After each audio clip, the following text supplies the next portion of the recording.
यज्ञदत्त कुमार को भगवान शिव की कृपा से कुबेर पद की प्राप्ति तथा उनकी भगवान शिव के साथ मैत्री। यज्ञदत्त कुमार, कुबेर जी का पिताजी को कई नाम है, यज्ञदत्त।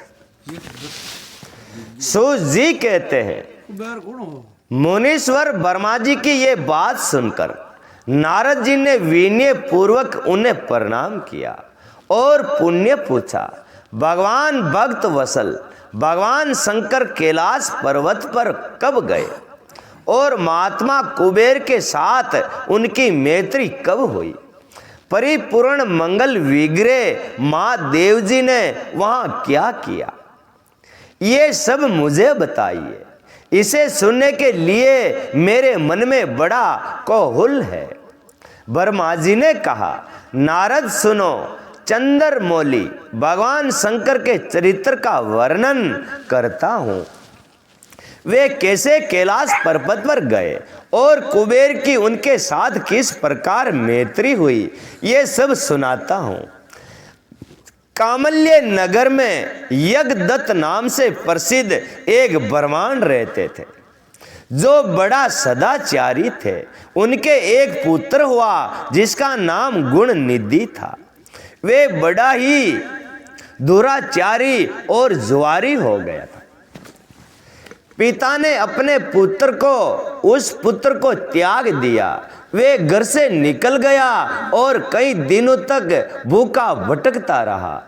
एक दिन वे नवेद चुराने की इच्छा से एक शिव मंदिर में गया। एक ब्राह्मण को बेटो हो चोरडो वेग्यो तो वन गुरुफरो निकाल दी दो। हाँ जी,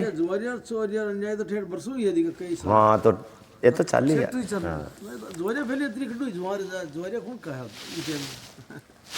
वहां उसने अपने वस्त्र को जलाकर उजाला किया मंदिर में। अब वो कई कई कोशिश की दीवा मंदिर में जार अंधारो हो जो वहां का वस्त्र ने बाल और वह उजालो की दो। ये मानो उनके द्वारा भगवान शिव के लिए दीप दान हो गया। तत्पश्चात वे चोरी में पकड़ा गया और उसे प्रचंड मिला। अपने कुकर्मों के कारण वे यमदूत द्वारा बांधा गया। इतने में ही भगवान शंकर के पार्षद वहां आ पहुंचे। ओहो हो, कोरो खई की दो वो भाइयो दियो जो दीदो अंदाता की तरह वहां वस्त्र ने फाड़ और महादेव जी को अंधारो हेरियो जो उजाड़ो है जो वो तो जो जानी चोरी करवा पण वो तो आपने हरेडी जो चोरी की दी वहां ने जोर जत्र अंदाता राजी गया तो वहां कूट्यो जो मर गयो तो वहां जमदूत ले गया जिन्हें भगवान का आया हुआ कि वो क्यों वो आदमी माँ को अब कोरो यूं को खई की दो वो कोरो उजाड़ो करने क्यों बस आ मोटी फांद ये की दी और खईस ने की दो चोड़ो तो हाँ पहुंचे और उन्होंने उसे उनके बंधन से छुड़ा लिया। शिव गुणों के संगम से उसका हृदय शुद्ध हो गया था। अंत वे उन्हीं के साथ तत्काल शिवलोक में चला गया। वहां सारे दिव्य भोगों का उपभोग तथा उमा महेश्वर का सेवन करके कालांतर में वे कालिंग राज अरिंद का पुत्र हुआ। अरविंद राजा को पुत्र ही हो। कालिंग देश में नाम था दम। वे निरंतर भगवान शिव की सेवा में लगा रहता था। बालक होने पर भी वे दूसरे बालकों के साथ शिव का भजन किया करता था। वे कर्मंश युवा अवस्था को प्राप्त हुआ और पिता के परलोक गमन के पश्चात राज सिंहासन पर बैठा। राजा दम बड़ी प्रसन्नता के साथ सब और शिव धर्मों का प्रचार करने लगे। भूपाल दम का दमन करना और दूसरों के लिए सर्वथा कठिन था। ब्रह्मांड समस्त शिवालयों में दीपदान करने के अतिरिक्त वे दूसरे किसी धर्म को नहीं जानता था। वहां को एक ही काम हो खई हो मंदिर में दिया जोना बस वहां को यो ही काम को बस जतरा भी मंदिर एक वाली दियो जो है जितने तो ठेठ कालिंग देश का राजा बन गया तो वह क्यों बेस दिया तो जोनी जोना के वहाँ को एक ही कार्य होगा, बेस जितने भी मंदिर दिखाई देवे उसमें दीपक दान करो, उसका दीपक दान करने को योग बन बेस धुन बैठ गई सर। उन्होंने अपने राज्य में रहने वाले समस्त ग्राम वासियों को बुलाकर ये आज्ञा दे दी कि शिव मंदिरों में दीप दान करना सबके लिए अनिवार्य होगा। जिस जिस ग्राम के गांव के पास जितने शिवालय हो वहां वहां बिना कोई विचार किया सदा दीप जलाना चाहिए। आजीवन इसी धर्म का पालन करने के कारण राजा दम ने बहुत बड़ी धर्म संपत्ति का संचयन कर लिया। फिर वे काल धर्म के अधीन हो गए। दीपदान की वासना से युक्त होने के कारण उन्होंने शिवालयों में बहुत से दीप जलवाए और उनके फल स्वरूप जन्मांतर में वे रत्नमय दीपों की प्रभा के आश्रय हो अलकापुरी के स्वामी हुए। खड़ा ही बच्चे वो जतरा भी दीपक जोता नहीं वहां को कारण वो अलकापुरी को राजा बन गयो, स्वामी है गयो अलकापुरी को। इस प्रकार भगवान शिव के लिए किया हुआ थोड़ा सा भी पूजन या आराधन समय अनुसार महान फल देता है। समय आए जी पहले नहीं दे सका, आज ही बार उंगड़ों के रो खावा नहीं। थोड़ा सा भी किया हुआ शिव के दान का आपको प्रसाद तो बिल्कुल अवश्य मिलेगा ही मिलेगा, आज नहीं तो कल बड़ मिलना तो हाँ जी एकदम तो कोई है देखो बाबू जी एकदम तो कहीं नहीं है। ऐसा जानकर उत्तम सुख की इच्छा रखने वाले लोगों को शिव का भजन अवश्य करना चाहिए। वे दीक्षित का पुत्र जो सदा सब प्रकार के अधर्म में रचा पचा रहता था, देव योग से शिवालय में धन चुराने के लिए गया और उसने उनके खुद को स्वार्थ होता भैया आगे स्वार्थवश अपने कपड़ों को दीपक की बत्ती बनाकर उनके प्रकाश से शिवलिंग के ऊपर का अंधेरा दूर कर दिया। इस सत्कर्म के फल स्वरूप वे कालिंग देश का राजा हुआ और धर्म में उसका अनुराग हो गया। फिर दीप की वासना का उदय होने से शिवालयों में दीप जलाकर उसने ये दिक्पाल का पद प्राप्त कर लिया, दिक्पाल बन गए। मुनीश्वर देखो तो सही कहाँ उसका कर्म और कहाँ ये दिक्पाल की पदवी जिसका ये मान वज्रमा प्राणी इस समय या उपभोग कर रहा है। तात ये तो उसने ऊपर शिव के संतुष्ट होने की बात बताई गई। अब एक चित होकर सुनो कि किस प्रकार सदा के लिए उसकी भगवान शिव के साथ मित्रता हो गई। मैं इस प्रसंग का तुमसे वर्णन करता हूँ। आलतर नट ब्यो कहानी उडो चाली जो ठेठ कुबेर जार बेणियो करोड़पति बना दे इंदा ताला केरवाल कहानी रुके को ने गाल रावण से कुबेर ने बगार रावण बढ़िया होगी थोड़ी लंका बना दी। नारद पेले के पद्मा कल्प की बात है। किसा कल्प की बात है बे? पद्मा कल्प, पदम कल्प की बात। क्लब चल बाजू सुबह देखा मुझ ब्रह्म के मानस पुत्र पुलस्त्य विश्वा का जन्म हुआ। विश्वा कोई हो रावण को पिताजी और विश्वा के पुत्र वे श्रवण कुबेर हुए। उन्होंने पूर्व काल में अत्यंत उग्र तपस्या के द्वारा त्रिनेत्रधारी महादेव की आराधना करके विश्वकर्मा की बनाई हुई इस अलकापुरी का उपभोग किया। जब वे कल्प भक्तित हो गया और मेघवाइन कल्प आरंभ हुआ उस समय वे यज्ञ दत्त का पुत्र जो प्रकाश का दान करने वाला था कुबेर के रूप में अत्यंत दूष्य तपस्या करने लगा। दीपदान मात्र से मिलने वाली शिव भक्ति के प्रभाव को जानकर वे शिव की चिंत प्रकाशिति का आशिका पुरी में गया।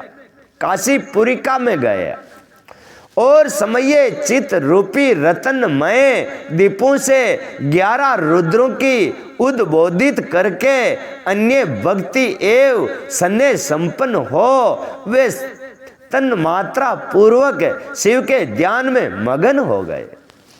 निश्चल भाव से बैठ गया और शिव की एकता का महान पात्र है तप रूपी।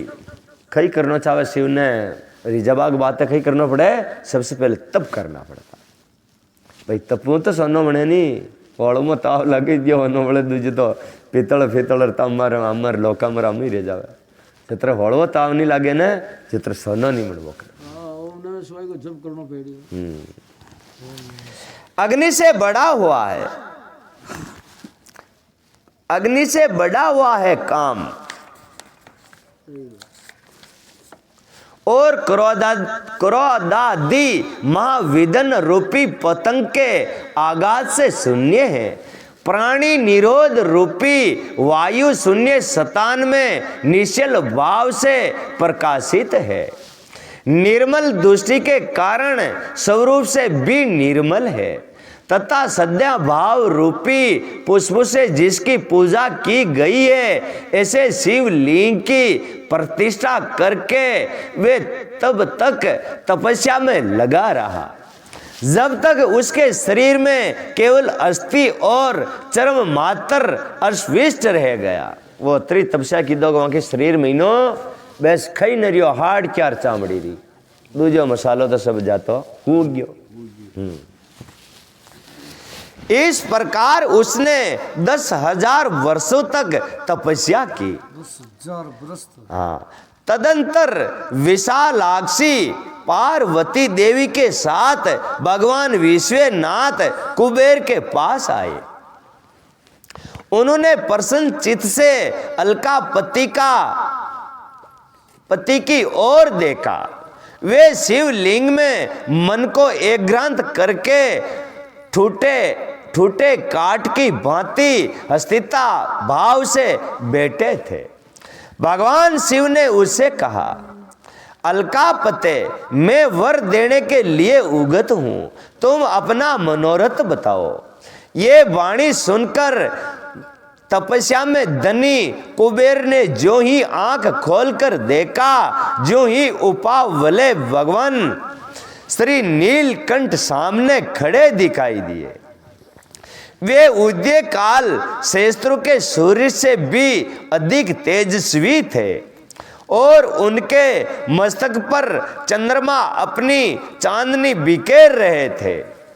भगवान शंकर के तेज से उनकी आंखें चौंधिया गई, उनका तेज प्रतिहित हो गया और वे नेत्र बंद करके मनोरथ से भी परे विराजमान देवेश्वर शिव से बोले, नाथ, मेरे नेत्रों को वे दृष्टि शक्ति दीजिए जिसे आपके चरणे बिंदु का मैं दर्शन कर सके।